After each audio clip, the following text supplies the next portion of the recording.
भगवान की आप पूजा करो, सबसे सरल चीज़। 10 तरह से अपने जो विचारों को 10 उसमें मत बांटो, आप केवल एक में करो, क्योंकि एक में ही करोगे तो एक का ही सबको मिल जाता है। वो बोलता है ना, कृष्ण बोलते हैं गीता में कि एक किसी भी तरह से आप पूजा करो वो मुझको मिल जाएगी, चाहे किसी भी देवता की आप पूजा करिए वो मुझ में आ जाएगी। सारी नदियाँ जो हैं वो समुद्र में जाके मिल जाती है। इसी तरह अगर आप एक को पकड़ लोगे और एक को पकड़ लोगे तो सुबह अपन क्या करते हैं उन एक को, अच्छा ना अभी पकड़ो आप, मान लीजिए कि आपको अभी नहीं है एक को पकड़ने का कि भाई 10 भगवान हैं, उन सब के ऊपर हमारी श्रद्धा है, सबके ऊपर श्रद्धा भी एक ही है, सबके बराबर है। अब आप क्या करते हैं सुबह से कि जाके पूजा करते हैं उनकी। आप पूजा करने के समय आप सब चीज़ों का उपयोग कर, देखिए क्या है हमारे पूजा सिस्टम में, तंत्र भी है और वैदिक योग भी है, वैदिक चीज़ें भी हैं, वैदिक प्रार्थनाएं भी हैं, वैदिक तरीके भी, ये सब का मिला जुला रूप हमारी पूजा है। आज की पूजा जो हम करते हैं, क्योंकि उसमें तंत्र का भी प्रयोग है, बहुत सी चीज़ें तंत्र से मिली हुई हैं, बहुत सी चीज़ें वैदिक हैं, बहुत सी चीज़ें आपकी क्या कहते हैं पौराणिक, ये सब चीज़ें मिलके आपकी पूजा की पद्धति बनी है अभी जो एट प्रेजेंट अपन करते हैं। तो हम घंटी बजाते हैं, मतलब ये शब्द से है ना, आरती करते हैं रूप है, उद्बत्ती जलाते हैं गंध है, ये सब पांचों तरह के जो उसको अपन प्रयोग करते हैं उनका। अब उसके बाद अपन चढ़ाते हैं प्रसाद, एक भोग करते हैं, भोग लगाते हैं। भोग क्या लगाते हैं अपन, कोई भी चीज़ का, मिठाई का है या किसी भी चीज़ का, अपन भगवान को जनरली मीठे का भोग लगाते हैं, मीठा अपन इसका भोग नहीं लगाते। तो हम या तो नए अपन जो खाना वाना बनाते हैं उसका भी भोग लगाते हैं, अग्नि को डालते हैं। अब आप भोग लगाते हो और भोग लगाने के बाद उसको पूजा करते हो, सब आरती वारती जितना भी जो कुछ भी आपने किया, जो भी आपके प्रोसेस हो करते हो, और उसके बाद आप प्रार्थना करते हो और प्रार्थना करते हो और उसको भोग को उठा के लाते हो, सबको बांटते हो। तो वो क्या हो जाता है, उसको क्या बोलते हैं अपन, प्रसाद। अपन ने दूसरे को, जब वो भोग वहाँ से आया तो वो प्रसाद के रूप में बदल जाता है, तो वो भोग प्रसाद हो गया।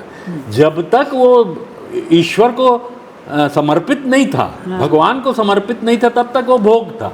भोग यानी, भोग का मतलब ये होता है सुख और दुख हमारे जितने भी हैं, हमारी जो भी कामनाएं हैं, जितना भी हम भोग रहे हैं वो सब उसको समर्पित है, ईश्वर को।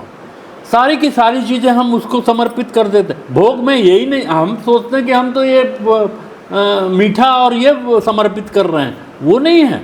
ये भोग का मतलब ये है हमारे जितने भोग हैं, हमको जो भी भोगना है, अच्छा, हम ईश्वर को समर्पित कर रहे हैं कि मेरा भोग तेरे को समर्पित करते हैं। अगर आप उसको समर्पित करके और सतोगुण से या दिव्य भावना से अगर आप उसको समर्पित करेंगे, क्योंकि आपको वहाँ पे ईश्वर को सशरीर समझना है, मूर्ति नहीं समझना है। अगर मूर्ति समझोगे तो आपका कोई कार्य नहीं होगा। आप उसको क्या कहते हैं कि हमारा बाल मुकुंद है या हमारे कृष्ण है, ये तो पीतल के हैं, ये नहीं, ये पत्थर के हैं, पीतल नहीं, ये बाल मुकुंद मेरा बैठा है और सशरीर बैठा है, मेरे भोगों को वो ग्रहण कर रहा है। अब वो उसने भोगों को ग्रहण किया और ग्रहण करने के बाद उसने अपना आशीर्वाद जो दिया तो भोगों को दिव्य कर दिया उसने। तो वो दिव्य भोग क्या हुआ, प्रसाद के रूप में आपके पास आ गया। प्रसाद का मतलब होता है प्रसन्नता, प्रसाद मतलब प्रसन्नता संस्कृत में। वो प्रसन्नता के रूप में आपको वापस आ गया और फिर सब प्रसन्नता को आप धीरे धीरे सबको बांटते हैं, केवल अपने नहीं, आप स्वार्थी नहीं हैं। हम तो वो सारी प्रसन्नता को, जितने लोग वहाँ रहेंगे ना, थोड़ा थोड़ा थोड़ा थोड़ा प्रसाद भले इतना सा दें, एक चुटकी, लेकिन वो प्रसाद के रूप में देते हैं अपन, तो वो प्रसन्नता है। वो ईश्वर ने जो हमको प्रसन्नता वापस की है तो उसको करते, ये एक तरीका हो गया। फिर आप देखिए कि अगर आप इस तरह से करेंगे तो आपका दिन भर प्रसन्न रहेगा, मन प्रसन्न रहेगा आपका, क्योंकि वो दिव्यता उसने दे दी है ईश्वर ने, क्योंकि आपने सजीव समझा उसको निर्जीव नहीं समझा है, सजीव समझा, वो साकार हो गया ईश्वर वहाँ पे। तो हमको ये है कि साकार बनाना है, हमारी भावना ही तो उसको साकार बनाती है। भक्ति की भावना ईश्वर को साकार बना देती है। ईश्वर में साकारात्व है, वो सामने आ जाता है। उसमें निराकारात्व भी है, साकारात्व भी है। साकारात्व हम उसको सामने ले आते हैं।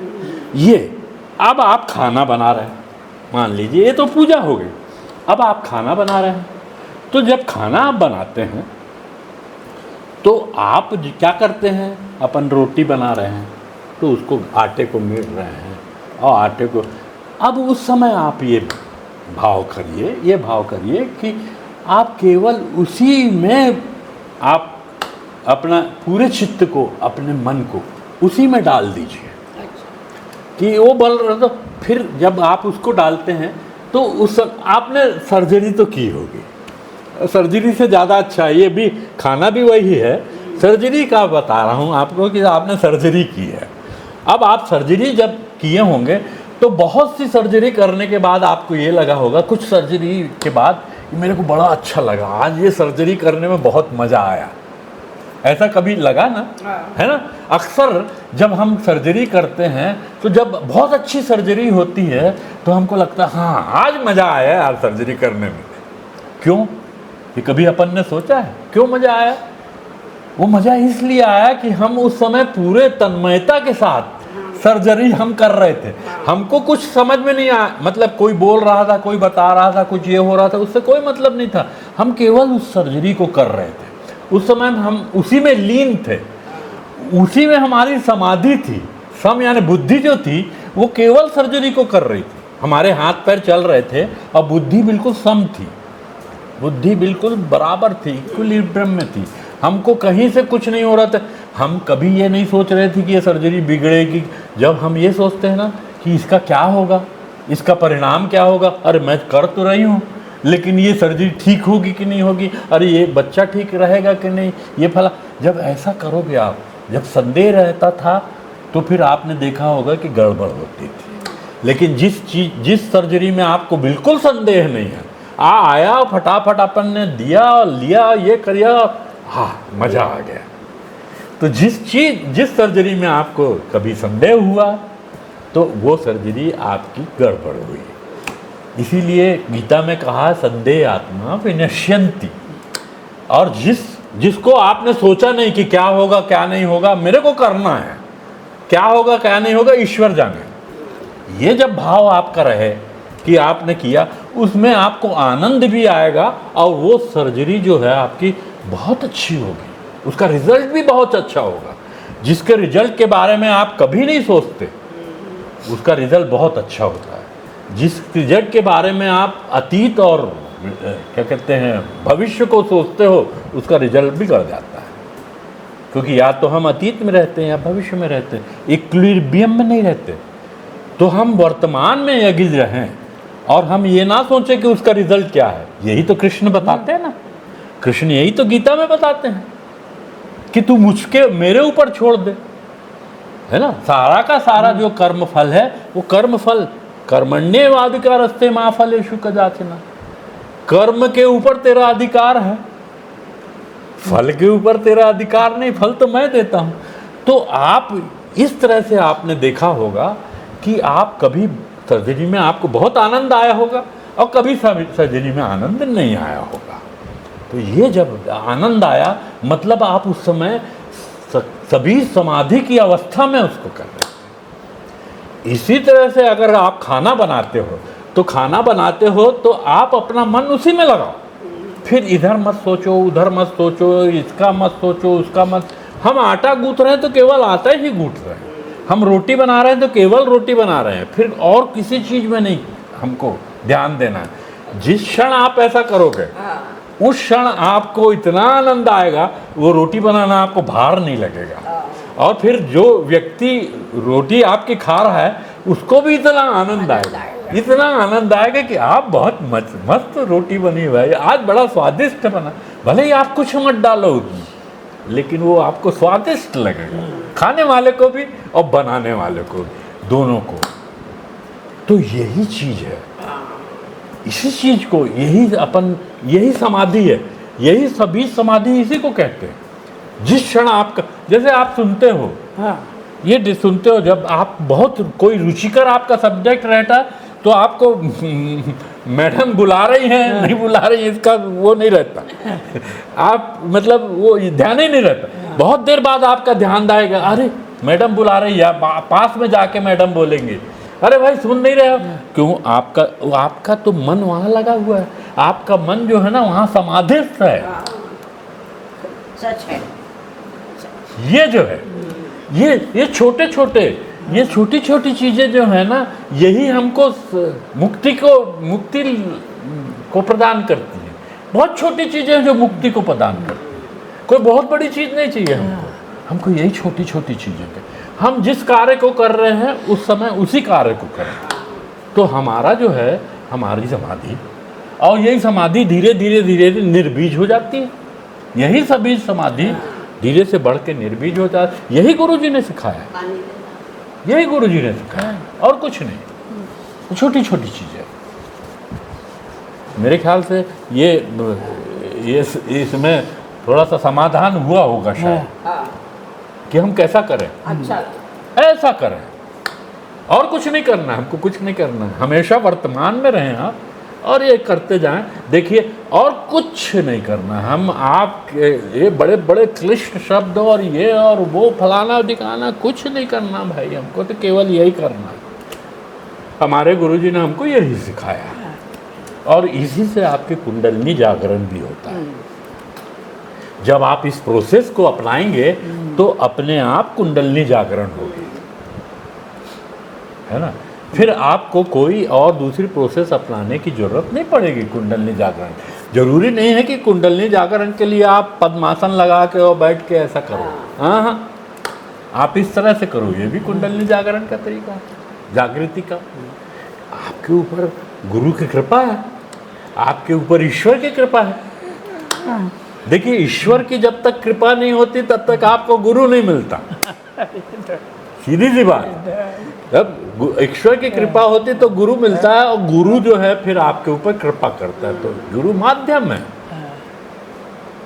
तो ये तो हमारे यहाँ शास्त्रों में कहा गया कि ईश्वर कृपा करेगा तब आपको गुरु की प्राप्ति होगी। बहुत अच्छा लगा। सीधी सी बात। जब तक भारी भरकम चीज़ें और बड़ी बड़ी चीज़ें नहीं करेंगे, हम ये शोध का पाठ नहीं करेंगे, जब तक हम 4 घंटे 6 घंटे पूजा नहीं करेंगे, जब तक ये नहीं, तब तक हमारा मुक्ति होगी नहीं। ऐसी हमारी धारणा है। ये धारणा बिल्कुल निराधार है, कोई आधार नहीं है। आपको आपके अनुसार ठीक है, बहुत से लोग जो हैं वो परंपरागत रूप से उन चीज़ों को अपनाते हैं, उनको परंपरा में मिलती है, लेकिन आप उसको पकड़ के मत रखिए। वो परंपरा में दी गई, वो कुछ नहीं करेगी आपकी। जैसे कबीर दास जी बोलते हैं ना कि मोहो कहाँ ढूंढे रे बंदे, मैं तो तेरे पास हूँ। मैं ना व्रत में हूँ, ना साधना में हूँ, ना व्रत त्योहार में हूँ, ना किसी चीज़ में नहीं हूँ, ना योग में हूँ, ना संन्यास में, कहीं नहीं हूँ मैं। आप 10 घंटे पूजा कर लो, कुछ नहीं होगा, लेकिन आप 15 मिनट इस तरह से पूजा करोगे समर्पित होके, आपको सब कुछ मिल जाएगा। तो वो किसी चीज में नहीं है, वो केवल आपके विश्वास में है। आप विश्वास करके देखो, आप अपने गुरु के ऊपर, ईश्वर के ऊपर विश्वास करो, बस हो गया। इतनी सी तो बात, उतने में आपको सब मिल जाता है। लेकिन हम बहुत भारी भरकम घपन चीजें करने के बाद सोचते कि हमको ऐसा मिल जाए, नहीं होता ऐसा। तो हमको ये करना चाहिए। अगर गृहिणी है तो वो क्या कहते हैं, खाना बनाते बनाते मुक्ति प्राप्त कर सकते है ना। और सर्जन है तो वो सर्जरी करते करते मोक्ष को प्राप्त कर सकता है। इसमें कोई वो नहीं। जो चीज़ आप कर रहे हो, जो चीज़ आपको सौंप दी गई है, उसको करते करते आप प्राप्त कर सकते हैं। कोई अलग से कुछ करने की जरूरत नहीं।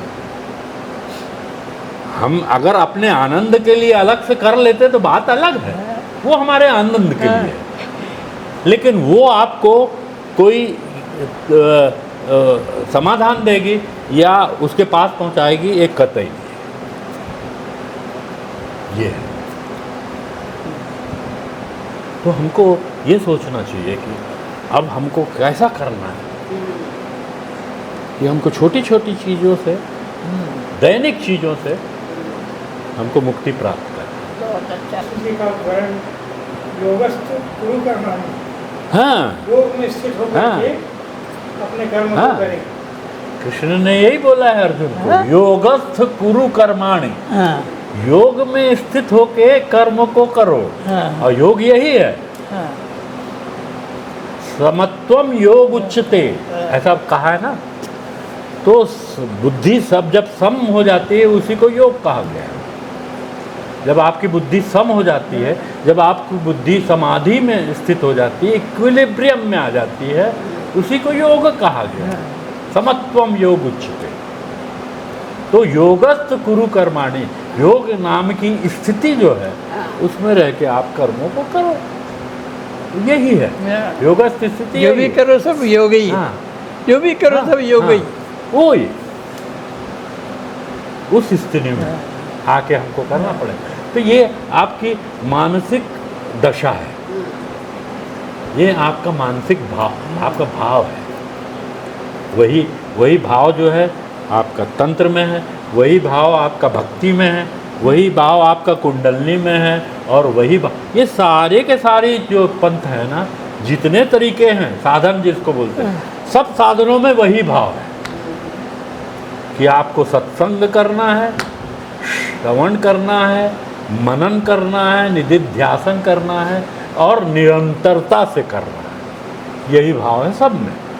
तंत्र में भी यही है ना, आपको भक्ति में भी यही है, आपकी क्या कहते हैं ज्ञान योग में भी यही है। तो कोई मार्ग अलग नहीं है।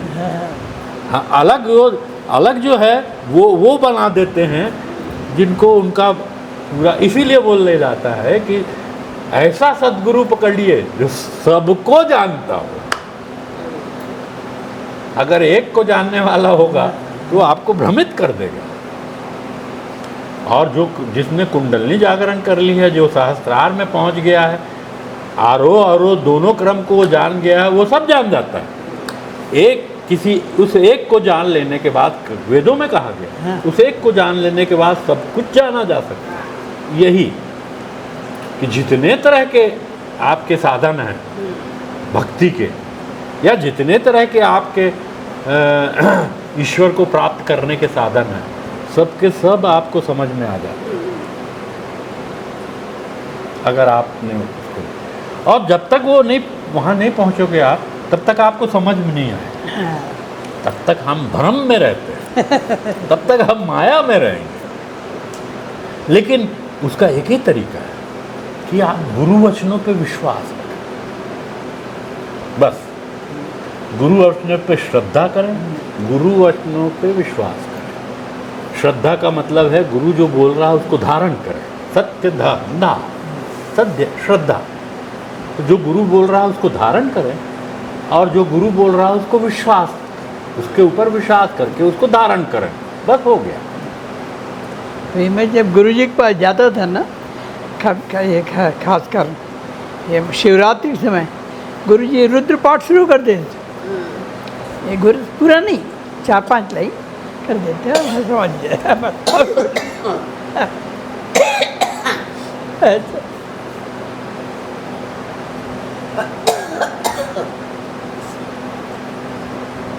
तो वही आ गया ना क्या? कि आपने एक को जो पकड़ा है उसी को और दृढ़ता से पकड़ाते थे गुरु जी।